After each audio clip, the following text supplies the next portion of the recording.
اپنے دونوں ہاتھوں کو فضا میں لہرا کر کہیں یا رسول اللہ، اور ایک بار کہیں یا حبیب اللہ۔ بہت اچھا ماحول ہے آپ کے مدرسے کا جلسہ۔ میں نے سنا کہ یہ مدرسہ جو علاقائی اعتبار سے مدرسہ اہل سنت نور الاسلام یہ مرکزیت کا حامل ہے، اس علاقے کی سرپرستی اسی ادارے کے ذریعے ہوتی ہے۔ اللہ رب العزت اس ادارے کی دیوار کو مزید مضبوطی عطا فرمائے، اور اس ادارے کے تمام اساتذہ اور تمام اراکین کو خدا خلوص اور للہیت کے ساتھ مدرسے کو عروج تک پہنچانے میں خدا ان تماموں کی مدد فرمائے، اور خلوص اور للہیت کے ساتھ اس ادارے کو مضبوط کرنے کی خدا تمام لوگوں کو توفیق عطا فرمائے۔ بہت اچھے لوگ ہیں، بہت اچھا مجمع ہے۔ اللہ رب العزت ارشاد فرماتا اقرأ بسم ربک الذی خلق، read with the name of your sustainer who created the human being from the blood clot، پڑھو اپنے رب کے نام سے جس نے خون کے لوتھڑے سے تمہیں پیدا فرمایا۔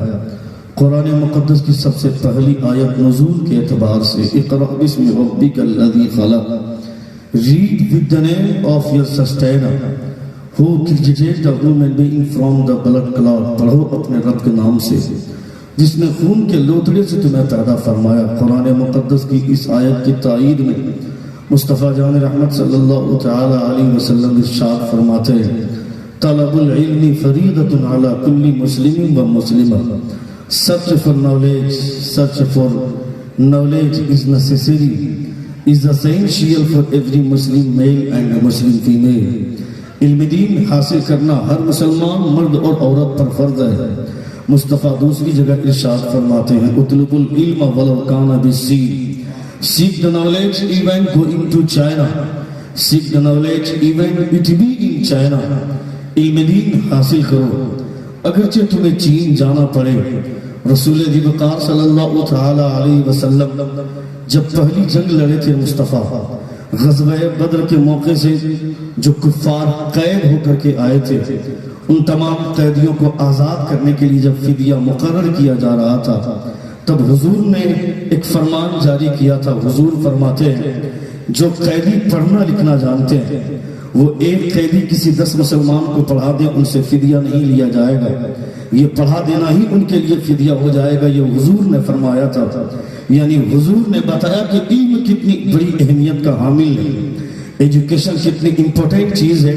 یہ مصطفیٰ جان رحمت صلی اللہ تعالی علیہ وسلم نے بہت پہلے اجاگر کیا۔ نبی کونین صلی اللہ تعالی علیہ وسلم نے ہمیشہ علم کو فوقیت دی۔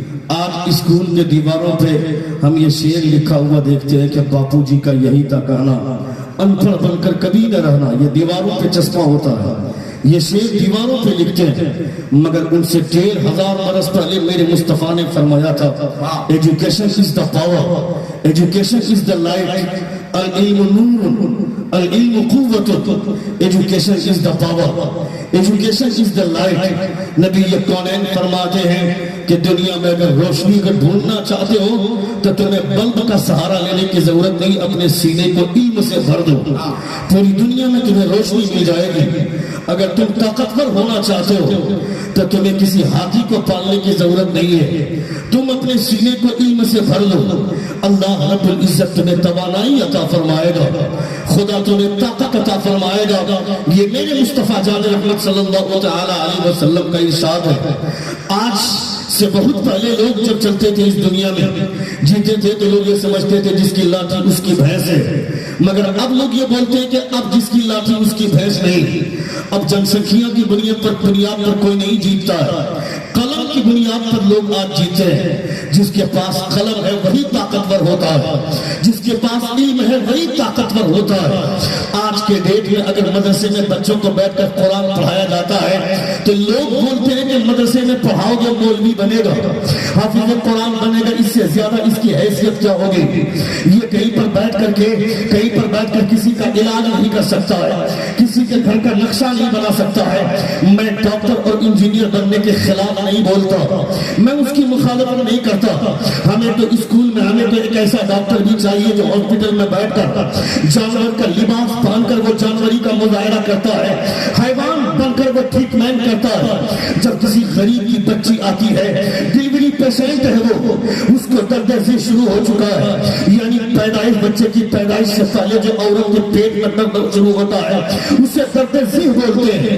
اس درد کی وجہ سے اللہ رب العزت بچے کی ولادت میں آسانی پیدا فرماتا ہے، اور اس وقت عورت کے بدن سے جو پانی نکلتا ہے اس پانی میں پھسلاہٹ پن ہوتا ہے، اور اس پانی کی وجہ سے عورت کے بچہ کی ڈیلیوری ہونے میں، بچے کی پیدائش میں آسانیاں پیدا ہوتی ہیں۔ مگر وہ ڈاکٹر کی ڈگری لے کر جانور صفت انسان بیٹھا ہے ہاسپٹل میں، وہ انجیکشن دے دے کر عورت کے پیٹ کا درد مار دیتا ہے، وہ انجیکشن دے دے کر عورت کے اس پانی کو روک دیتا ہے، اور اس کے بعد وہ میڈیکل ٹرم چپکاتا ہے اور وہ یہ بولتا ہے کہ اب میں رسک نہیں لے سکتا ہوں، اب تو سیزر کرنا ہی پڑے گا، اب تو آپریشن کرنا ہی پڑے گا۔ وہ غریب آدمی اپنی بیٹی کو ہاسپٹل لے کر گیا تھا، 50,000 روپیہ دوسروں کے پاس جا کر بھیک مانگ کر لا کر پہلے فیس جمع کرتا ہے ڈاکٹر کی، اس کے بعد اس کی ڈیلیوری ہوتی ہے۔ میں کہتا ہوں ڈاکٹر کی ڈگری لے کر کے جانور کا لباس پہن کر جو ہاسپٹل میں بیٹھا ہے، ہمیں تو ایسا بھی آدمی چاہیے نا جو ہاسپٹل میں بیٹھنے والا آدمی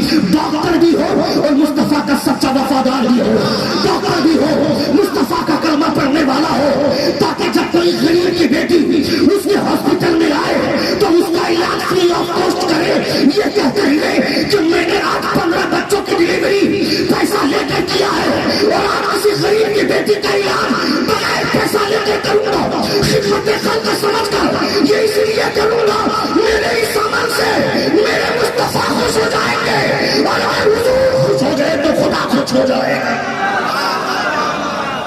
اقرأ باسم ربك خلق، read with the name of your sustainer who created a human being from the blood clot۔ پڑھو اپنے رب کے نام سے جس نے خون کے لوگوں سے تمہیں پیدا فرمایا۔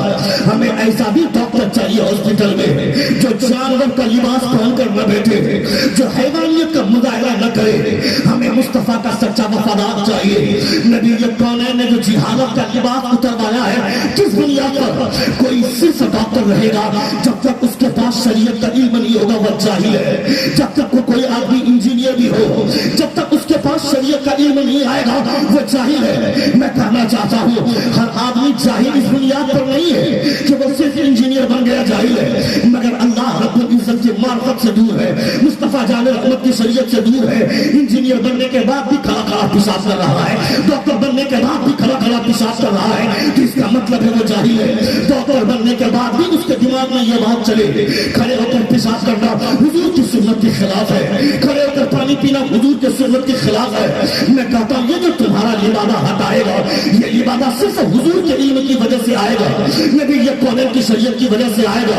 تم ڈاکٹر ہو اس سے کوئی مخالفت نہیں، تم انجینئر ہو اس سے ہمیں کوئی اعتراض نہیں ہے، تم پروفیسر بن جاؤ ہمیں کوئی اعتراض نہیں ہے، مگر ڈاکٹر انجینئر پروفیسر بن جانے کے بعد یہ سوچنا مسجد میں نماز پڑھانے والا کوئی چھوٹے موٹے عہدے کا لائق نہیں ہے، یہ بہت بڑی ملکیت کا مالک ہے۔ تم ڈاکٹر بننے کے بعد بھی وہاں کھڑے ہو گئے جہاں حضور کے صحابہ کھڑے ہوتے تھے، مگر ڈاکٹر نہیں ہے، انجینئر نہیں ہے، مدرسہ نور اسلام سے پڑھنے والا ایک چھوٹا سا بچہ ہے، بالغ ہونے کے بعد تم وہاں کھڑے ہو جہاں حضور کے صحابہ کھڑے ہوتے ہیں، اور یہ وہاں کھڑے ہوں گے جہاں مصطفیٰ کھڑے ہوا کرتے تھے۔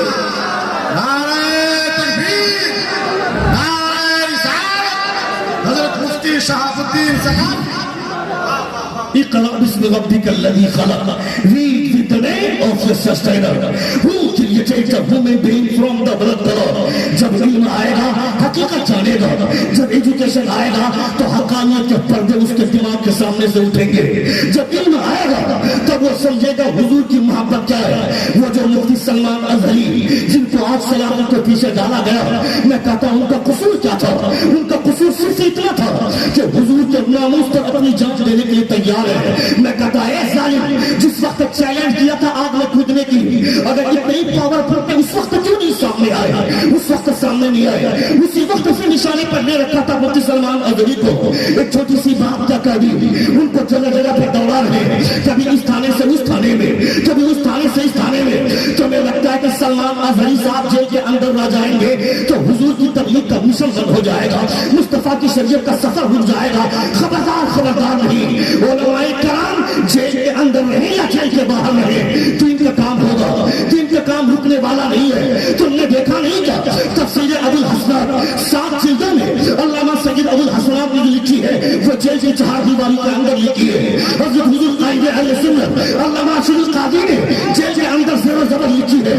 علامہ پیر کرم شاہ ازہری نے تفسیر ضیاء القرآن جیل کے اندر لکھی ہے۔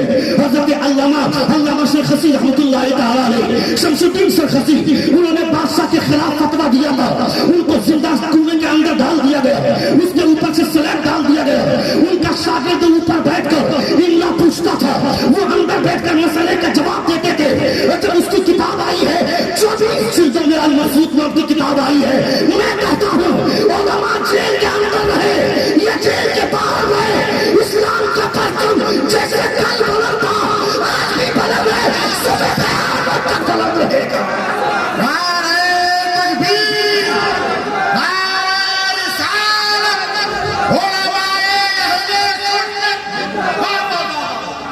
اقرأ باسم ربك الذي خلق، اقرأ باسم ربك الذي خلق، read with the name of your sustainer who created a human being from the blood clot۔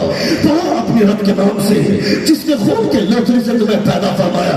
یہی وجہ ہے کہ حضور نے ایجوکیشن کو زیادہ اہمیت دی، حضور نے علم کو زیادہ فوقیت دی۔ تمہیں پڑھنا ہوگا، وقار چاہیے پڑھنا ہوگا، بلندی چاہیے پڑھنا ہوگا، کردار میں بلندی چاہیے پڑھنا ہوگا، فوقیت چاہیے پڑھنا ہوگا۔ حضور نے ایجوکیشن سے اہمیت دی تاکہ تم پوری دنیا میں عزت دار بن کر رہو، مگر مسلمانوں نے اپنے بچوں کو برباد کیا، مسلمانوں نے اپنے بچوں کو دری بچھانے والا بنا کر رکھ دیا۔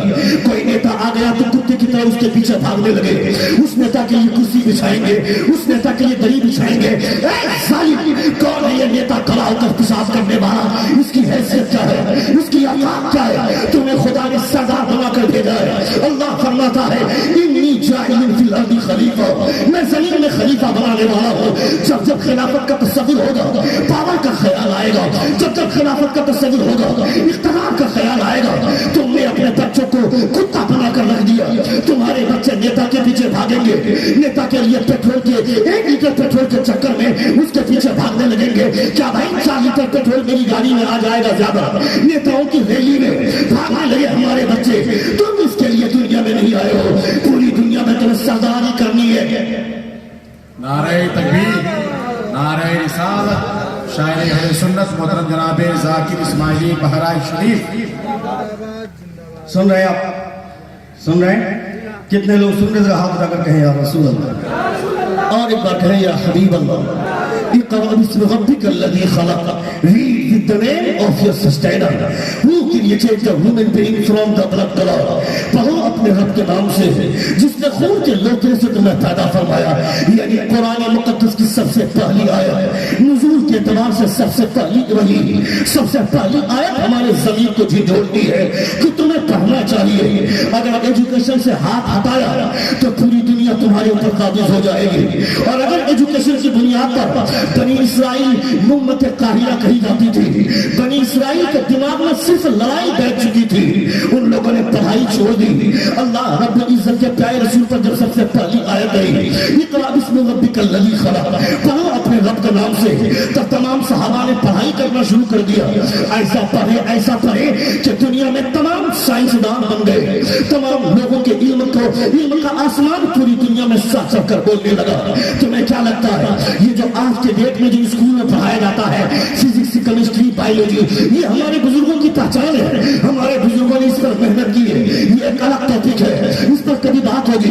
میں صرف اتنا کہنا چاہتا ہوں نبی قوم کے صحابہ نے پڑھنا شروع کر دیا، خدا نے پوری دنیا میں عزت دی۔ بنی اسرائیل نے لڑنا شروع کر دیا، خدا نے انہیں ذلیل کر دیا۔ مگر 1400 برس کے بعد کی حالت اپنی دیکھنا، تم نے لڑائی شروع کر دی، دنیا میں ذلیل ہو گئے۔ ان لوگوں نے پڑھائی شروع کر دی، آج وہ لوگ قابض ہو گئے۔ بنی اسرائیل یہ مٹھی بھر میں لوگ ہونے کے باوجود پوری دنیا پر ان کا قبضہ ہے۔ تمہاری الماری میں ان کا سامان ہے، تمہارے بستر پر ان کا سامان ہے، تمہارے فریج میں ان کا سامان ہے، تمہارے غسل خانے میں ان کا سامان ہے، تمہارے باتھ روم میں ان کا سامان ہے۔ تم نے اپنے بچوں کو دری بچھانے والا بنا دیا، اور اگر 2-4 آدمی پڑھ لیتا ہے تو پڑھ لینے کے بعد مولوی مولانا تو حقارت کی نگاہ سے دیکھتا ہے کہ میں صاحب ڈاکٹر ہوں، پیسہ ہی سب کچھ ہے،